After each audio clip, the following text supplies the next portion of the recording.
Hi everyone, my name is Mallory. I'm on the product incubation team here at Pinterest. Today we're going to be walking through how to use Ads Manager. As Adrian mentioned, I know there are probably varying degrees of experience with the tool on this call. So I am going to start with some of the basics. This webinar is going to be sort of a very step-by-step heavy demo. So I'll try to go slow just to make sure you can follow along.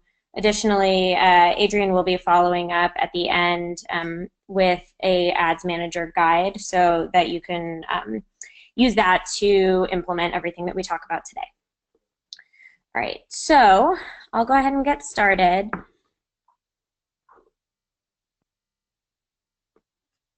I'm just trying to move this slide forward. Give me 1 second.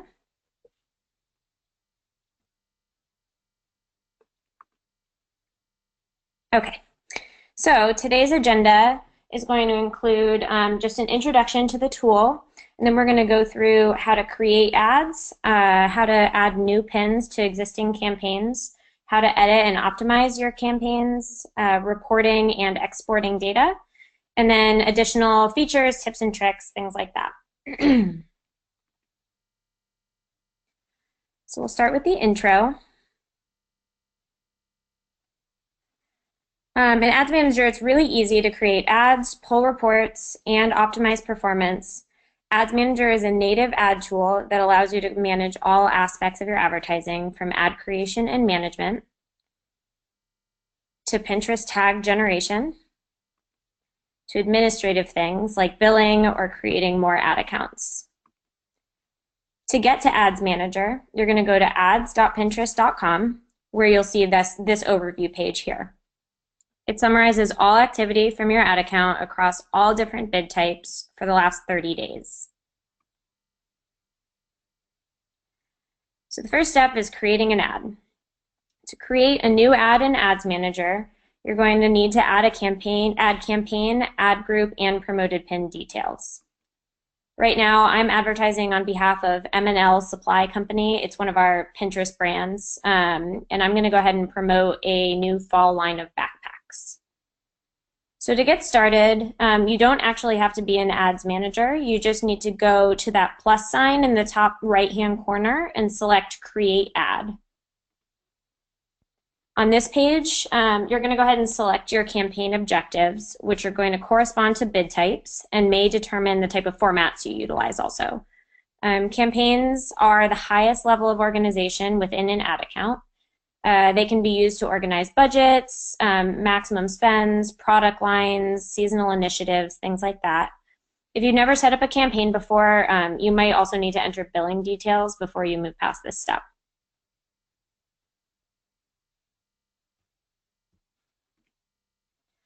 So this first one is build brand awareness, and this is going to correspond to auction CPM.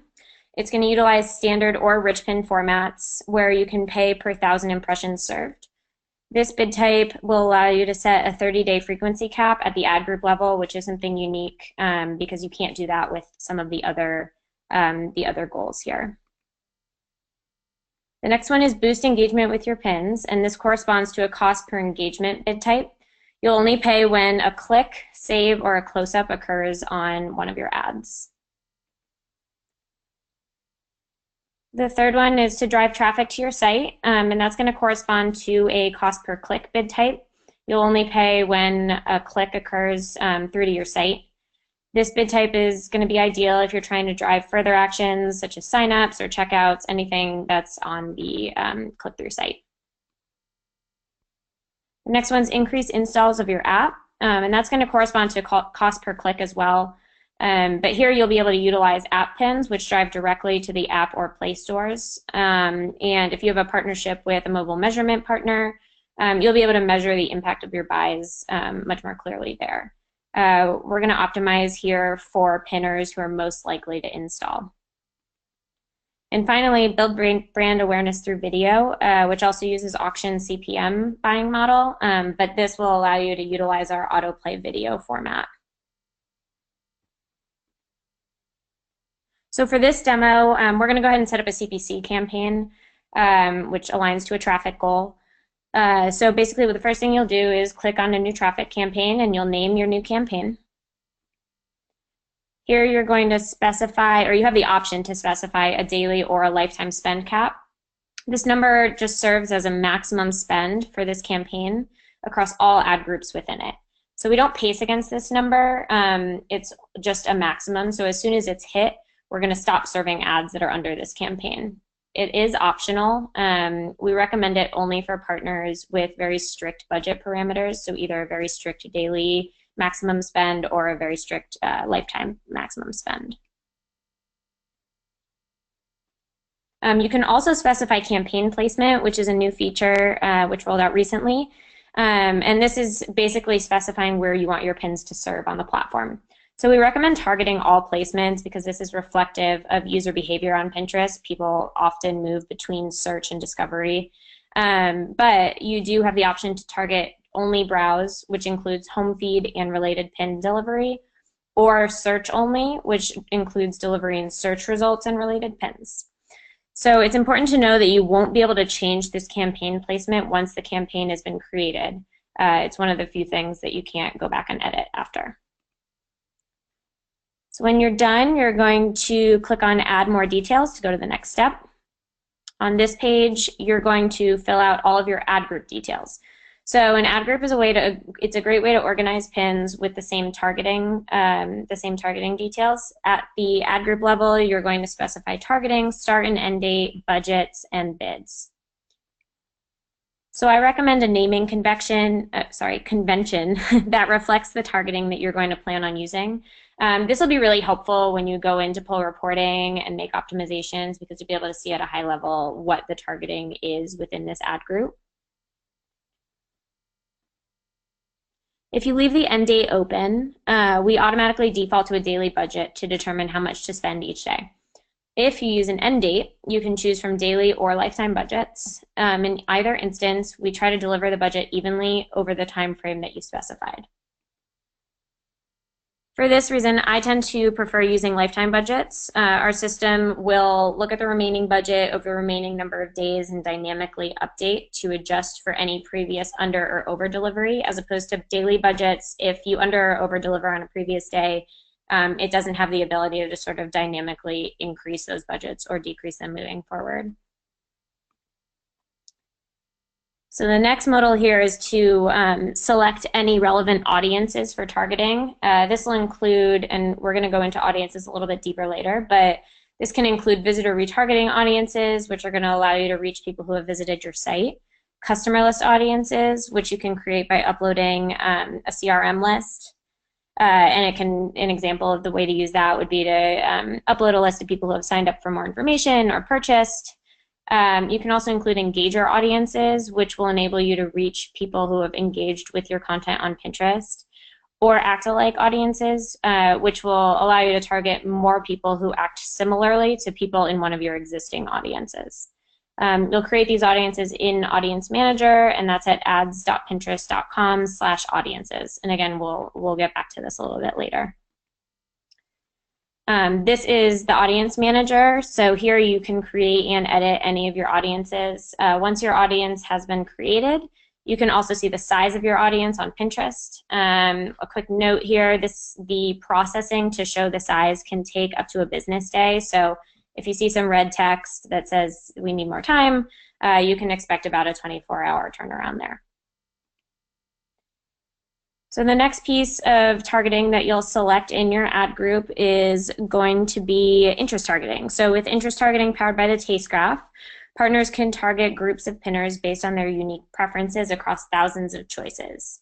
You can choose from over 6,000 interests now, and it allows you to reach people in a really relevant way as they browse their home feed. We do see over 2 billion searches on Pinterest each month, so targeting keywords will help you reach people as they're searching for specific things. Keep in mind, ad relevance is a really big component of how ads are entered into our auction, so we recommend curating a really relevant keyword list to target. Keyword stuffing is not recommended. That will negatively impact your performance in the auction. You can also set additional parameters such as location, language, device, and gender. You may or may not have noticed, but we did specify mobile earlier when we were naming this ad group. So this is where we can select those mobile options. There's also a set of bid guidance here, but this is the section where you can put in your bid. So we'll pre-populate a strong bid based on that bid guidance. Bid guidance reflects how much other advertisers are willing to pay based on the targeting parameters that you've selected above. I always recommend starting with a really strong bid. It can help you get a jump start on delivery and get some great signals on performance more quickly. Moving forward, once your ad has delivered for a day or two, you can always start to walk your bid down, but it's always good to start strong to make sure that you get that jump start. So once you've completed all those details, you're going to go ahead and click Pick a Pin to go on to the next step. The Pick a Pin page defaults to all pins eligible for promotion based on the parameters you've selected. So these are pins that are on any of your public or protected boards. Keep in mind, you can only promote pins from your own boards. So you won't be able to search for a pin on somebody else's board or upload a pin from somebody else's board. You have to own that pin. You can also sort by most clicked or saved in the last 30 days. So that's a great way to, if you're not sure where to start, to choose some of your more engaging content. Or if you do know exactly which pin you want to promote, you can search by keyword, which searches the descriptions, or you can search by the actual organic pin URL in the top right-hand corner, and that'll surface those relevant pins. So you'll click to select your pin. I recommend you name your pin, use a naming convention that makes sense. Again, for when you export any reporting for optimization purposes, it's great if you have some really clear naming conventions, both at the ad group and the pin level. You can also update the destination URL. So this is great if you're planning on tracking promoted pins separately from your organic pins and you want to add any kind of click tracking or anything, you'll do that here. When you're done, you'll go ahead and click Promote Pin, and we'll send the pin to Ad Review. You can also see on the right, it kind of summarizes all the targeting that you've selected, so you want to give that a once-over before you go ahead and promote. If this is the first time creating a pin and you're using a credit card, this may be a point at which you'll be prompted to fill out some billing information. So in this next section, we'll talk about adding new pins to existing ad groups. So if you want to simply add a new pin to an existing ad group or a new ad group to an existing pin, you're going to click on the plus sign, select Create an Ad, just like we did before. And once you've selected your objective, you can select an existing campaign that you've already created underneath that objective. And from there, you can select an existing ad group or you can create a new ad group.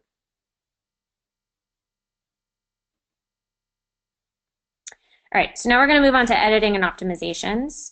Now that you've created an ad, what are the best ways to edit and optimize these campaigns and these pins?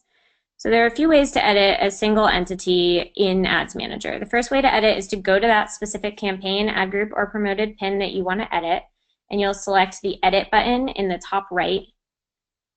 The second way is to edit right inside of the reporting table, as you can see here, using Inline Editing, which is another great feature that rolled out recently in Ads Manager. So any editable field is going to show this small pencil icon when you hover over it. If you click on that icon, you can make your changes directly in line. For campaigns, you'll be able to edit campaign name and spend cap.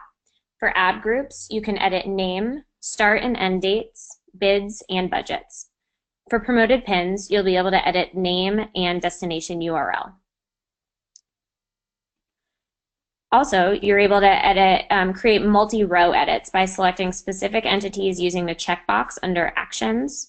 For campaigns and promoted pins, you can only edit multiple statuses at the same time. So a great use case for this is if you want to pause a bunch of pins at once, or if you want to activate a bunch of pins at once, you can do that here. For ad groups, you're able to select multiple ad groups at a time and adjust bids and budgets and increase or decrease by an absolute value or a percentage of the current amount, or you can overwrite with an absolute value. You can also cap the change, which is helpful if you're making edits to several lines. You can preview the changes to see exactly what will change, and then you'll hit apply. So this is great if your campaign is, doing really well, but you want to increase a little bit of scale and you want to increase all bids, say, by 10%. You can do that here in one fell swoop without having to use bulk editor or anything like that. Keywords can also be edited directly in this UI. So at the campaign level, you can manage campaign level negative keyword targeting. You'll click on this keyword tab here to view the keyword level delivery across the campaign as well as the negative keywords. At the ad group level, you'll be able to view match type and edit keyword level bids. So for those of you who have been using Ads Manager for a little while, this keyword tab is actually new. And it allows you to make some more specific changes to your keyword targeting without having to go fully into the campaign or into bulk editor. All right, so now we'll move on to reporting and exporting data. So on this overview page, which we looked at before, you can see a really high-level summary. This shows delivery, again, for just the last 30 days, and it's across all objective types. You can navigate to a particular campaign view by clicking the Ads dropdown and selecting an objective. You can also just click on the View All button next to that objective below that. Reporting is hierarchical in the UI. So if you click on a specific campaign, you're then going to see all of the ad groups within it. And then if you click on a specific ad group, you'll see all of the promoted pins within that. On each screen, you'll see a top-line delivery summary for the last 14 days, which is the default time frame. You can edit that in the top right-hand corner. That time frame you can edit in the top right-hand corner. The graph here is reflective of all campaigns or ad groups or promoted pins within the time frame that you've selected, depending on the view that you're in.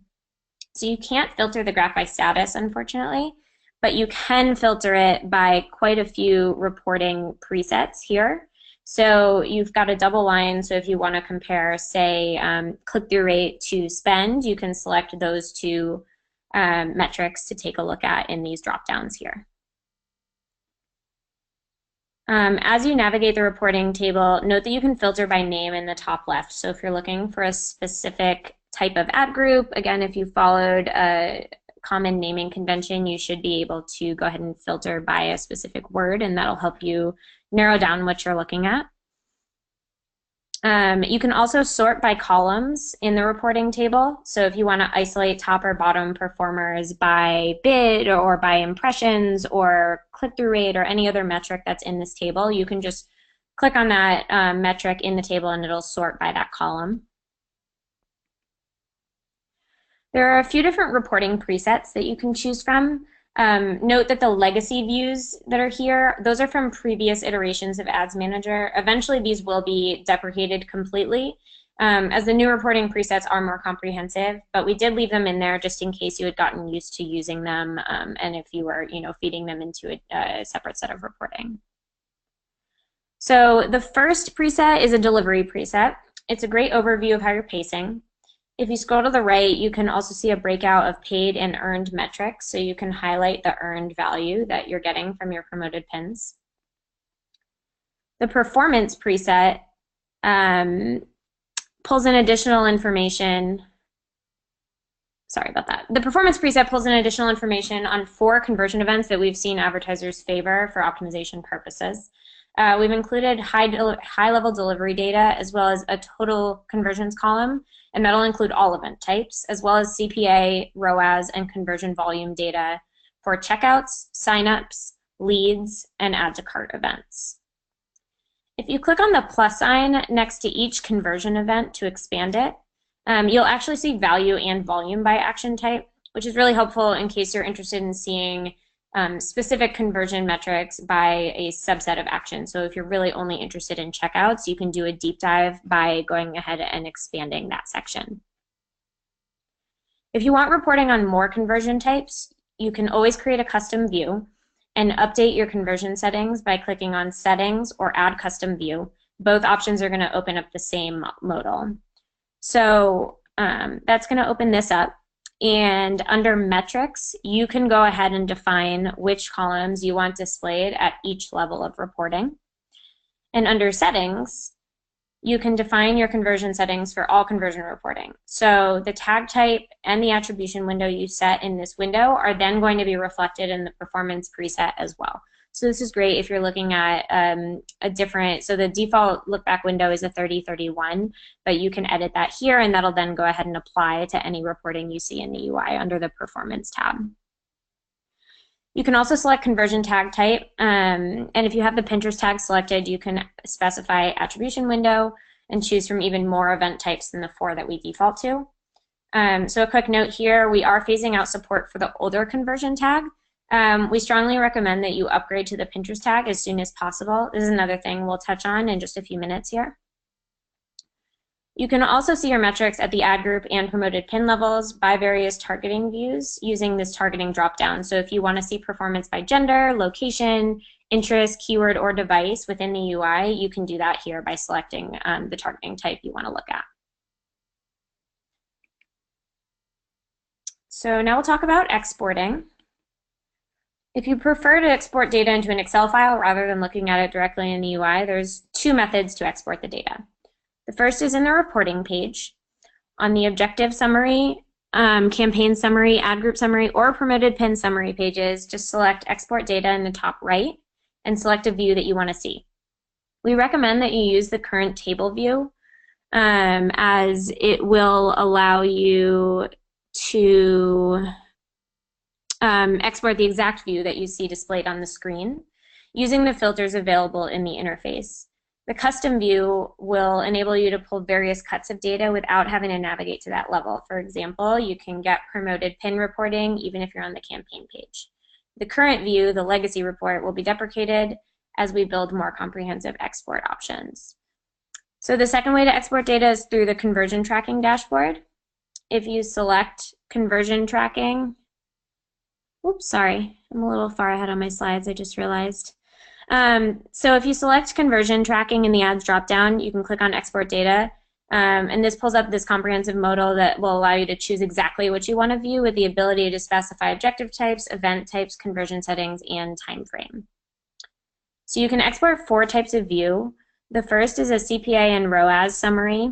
The second is a detailed daily report that includes performance and delivery data by day, by promoted pin. So this will include campaign and ad group details as well over the specified time frame. And the last option is that you can export across an aggregated cross-device summary, and that'll help you understand how pinners navigate across mobile and desktop, as well as a daily device targeting metrics report. Sorry about that slide mix-up. So now we'll go into a couple additional tips and tricks for a few of the features that we've talked at a high level about leading up to here. So the first is going to be creating the Pinterest tag. As I mentioned, we're deprecating the old version of the Pinterest tag, so this is something that you should really try to do as soon as you're able to get used to that. So the Pinterest tag is a piece of code that's going to go on your website, and it'll help you to measure the impact of your promoted pins. The tag can also help you define more granular audiences to retarget or exclude from your ad campaigns.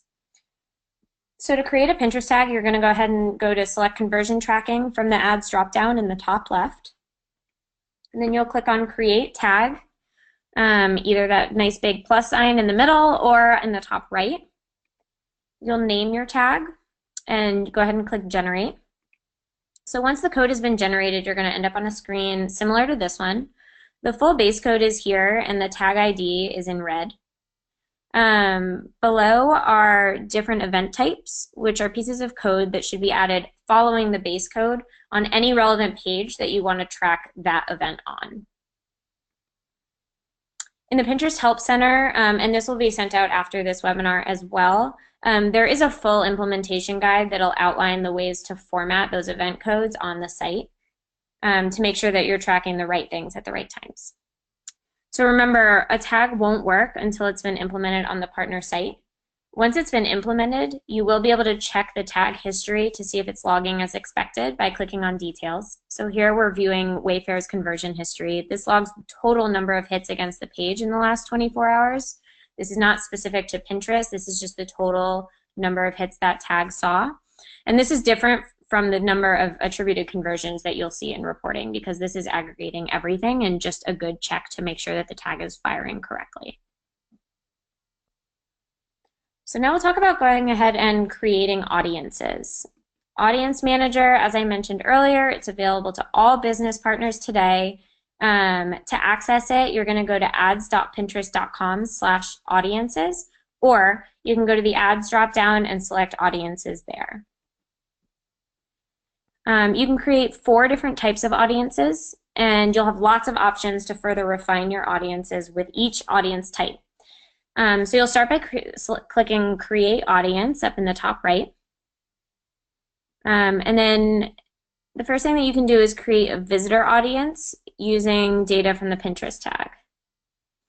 This will enable you to retarget people who have visited your site.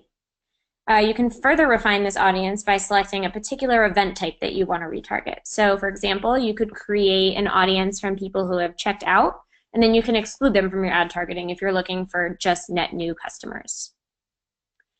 You can also refine the audience by specifying a URL. So for example, if you wanted to create an audience that visited a particular subpage for retargeting purposes, for example, if you only wanted to retarget people who visited your fall site, or your fall landing page like we have here.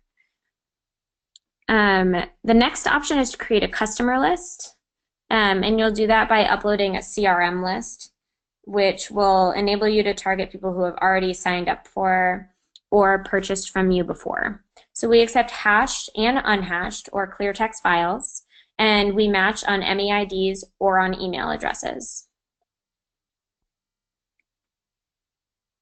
The third option is to create an engager audience to reach people who have interacted with your pins or with pins from your domain. And you can further refine this audience by specifying engagers who interact with pins driving to specific subpages, a specific set of pin IDs, or even people who engage in a particular way. So you can retarget people who specifically saved pins that drive to your domain to then encourage them to revisit those pins and those ideas and potentially convert.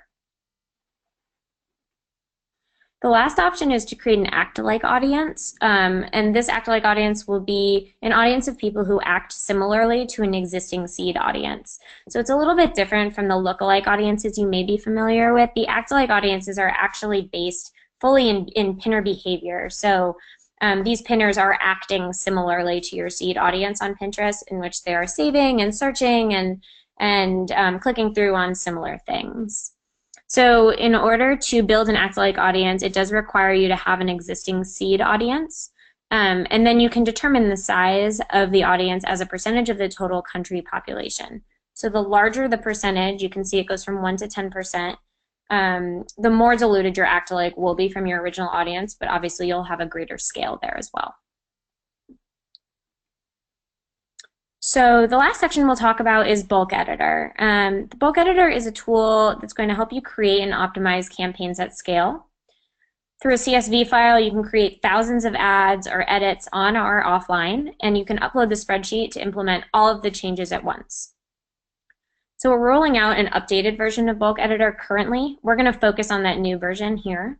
You can test the new version of Bulk Editor now, but you also still have the option to use the old bulk sheet as well if you've been using it and you're comfortable in that sheet for now.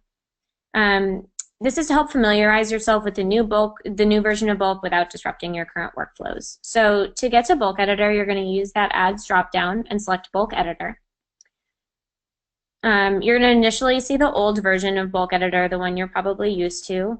But to access the new version, you're going to want to click on Try Now in that top right-hand corner. You're always going to be able to go back to the old version by clicking Take Me Back, as you see up in the top right. So the new features of this bulk sheet are going to include one streamlined bulk template that is going to enable you to create, edit, and archive actions in a single upload. Keywords are introduced now as a first-class object, which means that each keyword is an individual row that can be created, edited, or archived. This will allow you to set keyword-level bids and specify match types specific to each keyword.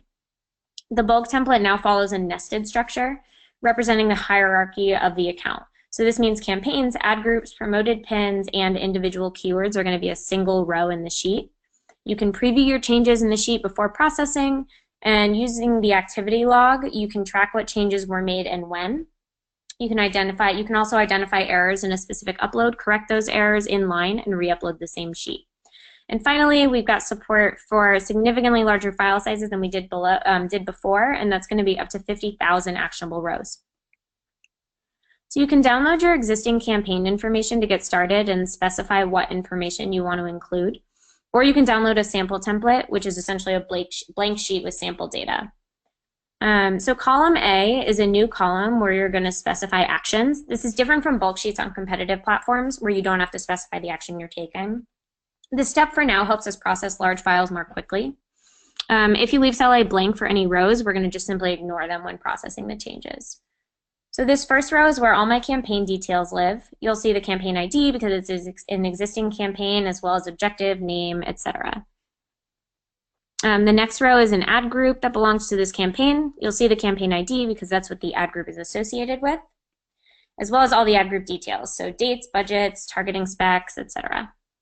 The following row is a promoted pin that belongs to this ad group. I have 2 pins in this ad group, so you'll see multiple rows listed here, 1 for each pin. Below that are keywords that correspond to the ad group. Because keywords are now first-class objects, you can create, edit, and archive them just as you would a campaign, ad group, or promoted pin. You can also specify a bid here, which is new. Finally, you can also specify match types for each keyword. You can't edit a match type. You'll have to archive the original keyword, create the keyword with a different match type. So here's an example of a few changes that were uploaded. I'm editing the status of a campaign here, changing the status from active to paused.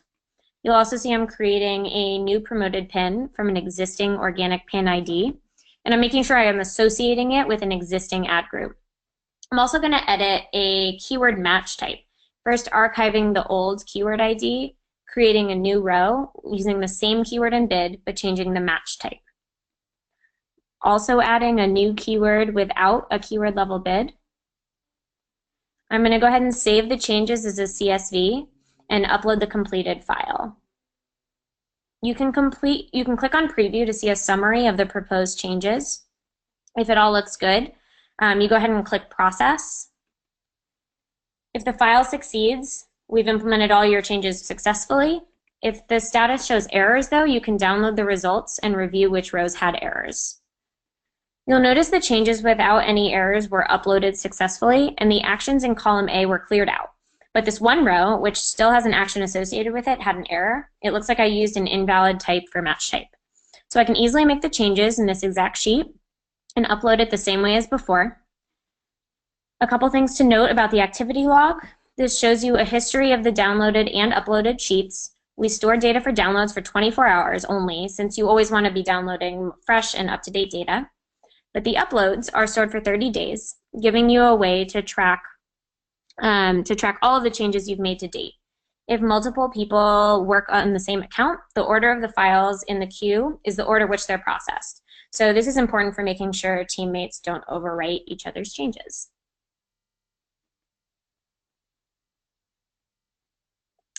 So 4 quick key takeaways that I hope you guys, I know this was a really sort of demo heavy webinar, but 4 takeaways if you take anything away. Number 1, always choose the campaign goal that most closely aligns to your business objectives for that campaign. There are those little like one-liners that'll help you make that decision, but it's really important for your own performance that you select the correct campaign goal based on whether you're trying to drive traffic and conversions or reach and sort of a branding goal.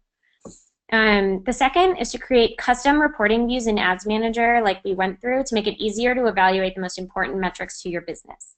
The pre-populated sets of metrics should be a great starting point, but we want to make sure that you're customizing the data that you're seeing in the UI to the best of your ability to make sure it's really easy for you to eyeball what's doing well and what maybe needs some work.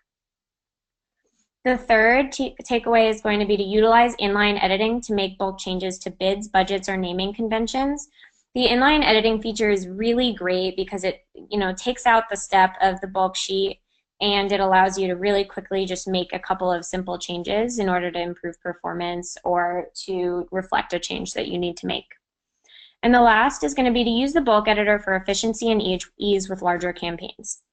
Again, we've got 50,000 rows that you can include there now, and you can make changes across objectives in a single upload, which is something that you can't do with that inline editing. So say you have a CPM campaign and a CPC campaign and a video campaign. When you download the bulk editor, you'll get all of that in one sheet, and you can make all of your changes at once.